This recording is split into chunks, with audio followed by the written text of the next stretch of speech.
Hi, my name is Robert. I'm the head of AI at Pinside.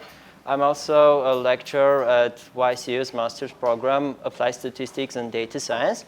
And today's talk is going to be about how to make your data visualizations effective. So I'm going to give you some tips of what to do or what not to do to make that happen.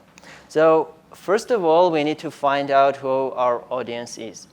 So we need to make the plots easily understood, and we need to make them as simple as possible without losing much information. So whether it's you, if you're making the plots for yourself, then you can do some quick and dirty work without some titles, etc., and just do some data analysis. If it's the coworkers who specialize in the same area, so you can be more technical because they know what's going on. They are in the same topic as you.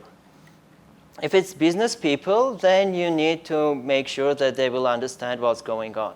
If there's some metrics, some technical stuff, some technical terms, then you either need to tell them what it is, or if you're not present in the presentation, so you're just sending them the report, then you need to make sure that there are not such technical stuff and they will understand.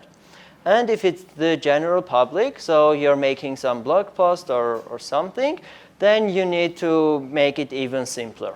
So that's the first step. And depending on who it is, you might also choose to do a live talk or create some report or create some dashboard that the users can interact with. OK, so question. What do you think is the best plot from these three? So this is a pie chart where we have three categories, A, B, C. And it shows how much each category is from the whole. So what do you think? What? Should I zoom in?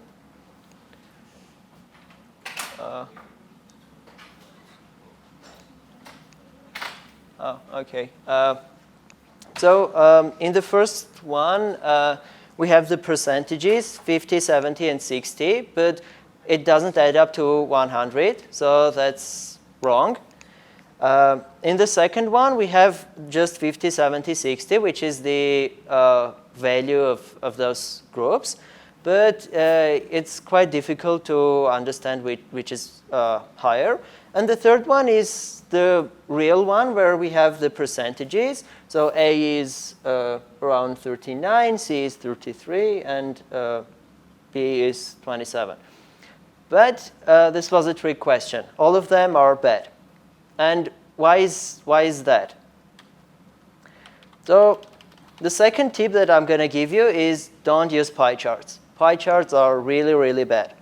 And the reason is these two guys, William Cleveland and Robert McKeel, did some research in 1985. And the research was they wanted to find out how people perceive different visual cues for the same quantitative information. And they came up with these cues. So the most accurate one is length. So people are really, really good at comparing length and seeing which one is higher or greater. But it's the aligned length. So when they all start at some axis, so from the same place. The second one is length, but not aligned. So you can have length at different positions. Then comes slope and angle, which are really difficult to compare. Then comes area. So the area for a circle is much difficult than the area of a rectangle or a square. But as a general, area is the fifth. Then comes the color intensity. Volume, and then the worst one is the color hue, so different colors for some quantitative measure. And because the aligned length, people can perceive the aligned length much accurately than the angle or the slope. That's why we use bar chart, which we'll cover next. So this is the only application of pie chart. So the blue is the sky. The other one is the sunny side of the pyramid and the shady side of the pyramid. So this is the only application of pie chart. Tip number 3, use bar charts. So coming from that research, we humans perceive length very, very good compared to the angles. So here we have 3 bar charts which try to visualize the same information. We have ABC categories. And by the way, this is the same data as in the pie charts. So who can say out of these 3 which is the best one and which is the worst? The third one, because they all start, the y-axis starts from 0, and the colors that you suggested us to use. Yeah, excellent. So the first one starts at 45, which is actually misleading because when you look at it without looking at the y-axis, you perceive that C is 3 times greater than B. But that's not the case because C is 60 and B is 50. So it's only 20% higher.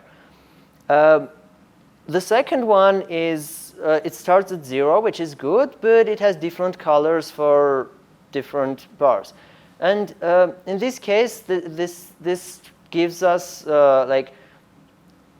it gives us more information. It tries to give, but there is no information encoded in these colors.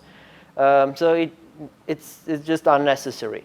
And the third one is the best one out of the 3 because all of them are the same color. And we just look at their heights, and that's all. Can I ask a question? Yeah, sure. But aren't the colors better because with colors, every part of data, people can associate with different colors, so they will remember better the value of that data. So basically, in this case, all 3 bars are just one category. So if you have colors, each of them is going to have a distinct color. So that's not going to help you. However, let me go. We can and we should use different colors if we have different groups. So in this case, the blue ones are in one group and the green ones are in another group. This way, we can encode that information that the blues and the greens are different. So let's say those 5 are countries, and the colors can be from what continent they are. So Asia, Africa, US, etc. So we should use different colors if they encode some meaningful information. OK, back to tip number 4, which is to start the axis at 0. This we covered. Yeah, so different colors if they give us more information. And this is true for all types of visualization techniques, not just for bar charts. If we're doing scatter plots, we can group the points by colors. Or if we're doing line plots, then again, different groups can have different colors. Here, it would be perfectly fine to use all the same color, but we would lose that information that there are 2 separate groups. That's the only difference. OK, next is sorting our bars by their heights. So either ascending or descending order. So in the first one, they are sorted by the labels, ABC. The second one, they are sorted by their length. So in case we have more categories, it's better to sort because it will be much easier to compare them. unless there is some order in our labels. So if we had to have the labels ABC, then we just put it that way. Otherwise, we can sort, and it will be much easier for people to compare.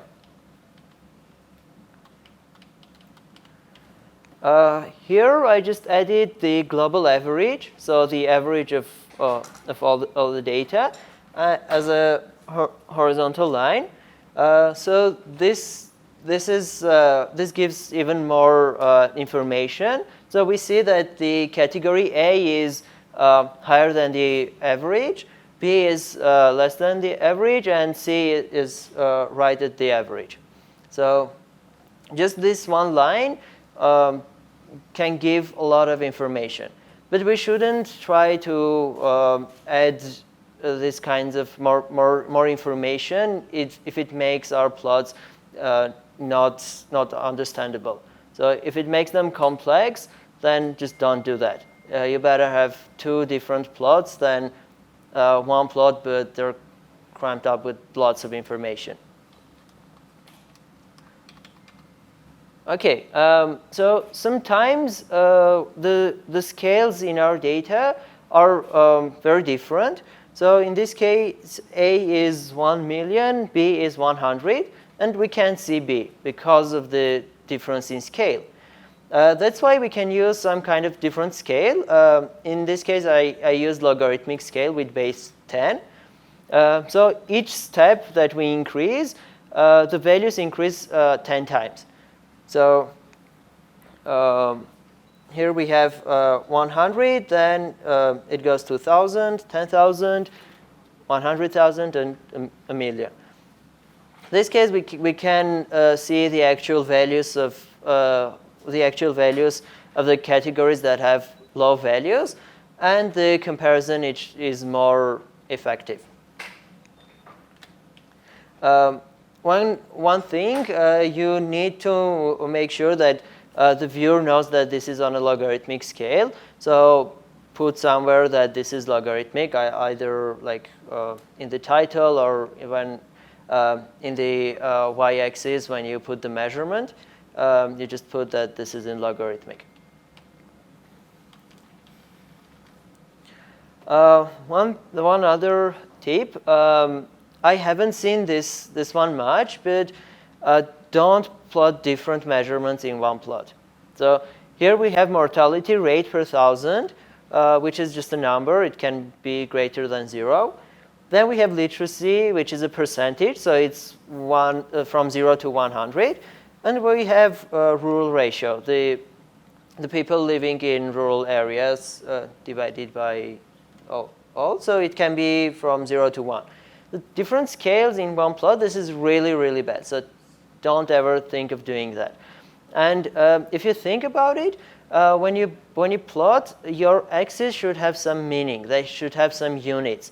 And when you don't put that units, you might end up with doing something like this. But if you put the measurement, let's say if it is percentage, you will see that the ratio and the mortality rate aren't quite fit to be in this one plot. OK, so we have some time series data. So in a span of 10 days, we have measured some value. It doesn't really matter. And we plotted this in 3 different ways. So what do you think? Which one of these 3 plots is the best one?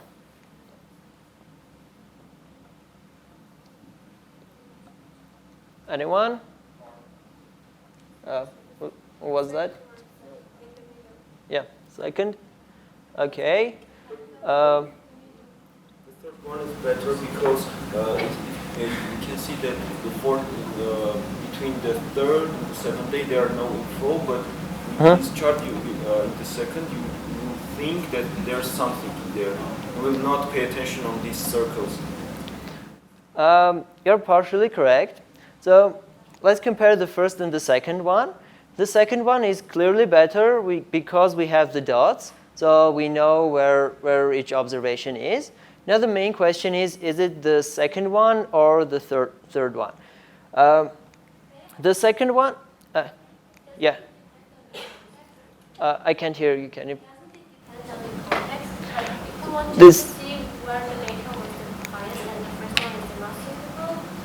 No. No. No, this is time series. We have 10 days, 10 consecutive days, and we have some value for each day. So the second one shows us the trend, how the changes, how did the value change over the days. The third one doesn't. It's difficult to see that trend in the third one when we have bars. Both of them show that there are no points, no data available for days 4 through 6. The bar chart makes it much more easier to see. The line chart, you have to be more careful. But in general, just don't use bar charts for line plots. If you have sequential data, when the x-axis is your time, just use line plots. Don't use bar charts. In this case, when we have missing data, and we have only 10 days, the bar chart you can argue that it's good. But when it's a couple of 100 days or observations, then the bar chart is gonna be 80% of your plot is gonna be all blue bar chart, and you won't see anything. So the line chart is much simpler. It just much more minimalistic.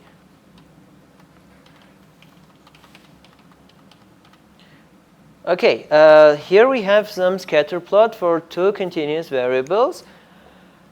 And okay, what do you think the difference is, and which one is the best one?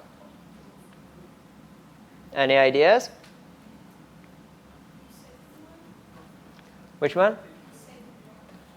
Second. Why do you think that? It has It is not more precise. Yeah, the trend line.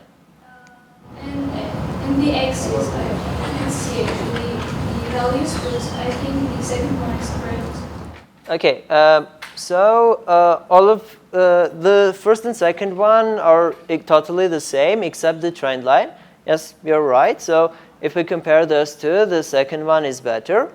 The third one, I undersampled my data, so I took some 10-20% of the data points, and then I plotted it. So in this case, the third one is much better because we have a case of overplotting.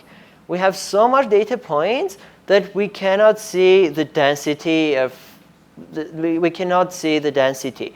We can have like 10 observations or 100,000 observations, but because they are so cramped up, we cannot see that the density part. So in this case, it's better to do some undersampling. And again, I used the trend line. Plus, I also calculated the Pearson correlation coefficient, which is basically the strength of the linear relationship between those two values. And then I put it in the title. Maybe I shouldn't have done it in the title, but somewhere else you can put that info, which quantifies the relationship. And recently I had a talk like for 30-40 minutes, and I was talking about all scatter plots and how to avoid overplotting and what you can do. So it's a really big topic. But to summarize, if you have first use the trend line, so put the trend line if possible. And second, if you see that the data points are too cramped up, the density is too high, just take some sample from your data and plot with that sample.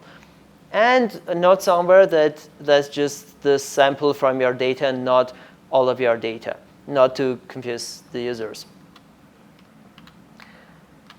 And the final tip that I'm going to give you is don't use 3D plots because they're terrible unless it's an interactive plot. So if you have some interactive plot with, I don't know, Plotly, D3.js, or some other library, and the people can interact with it, just don't do that. So this was all. Do you have any questions? Like we can discuss. Okay, so thank you very much.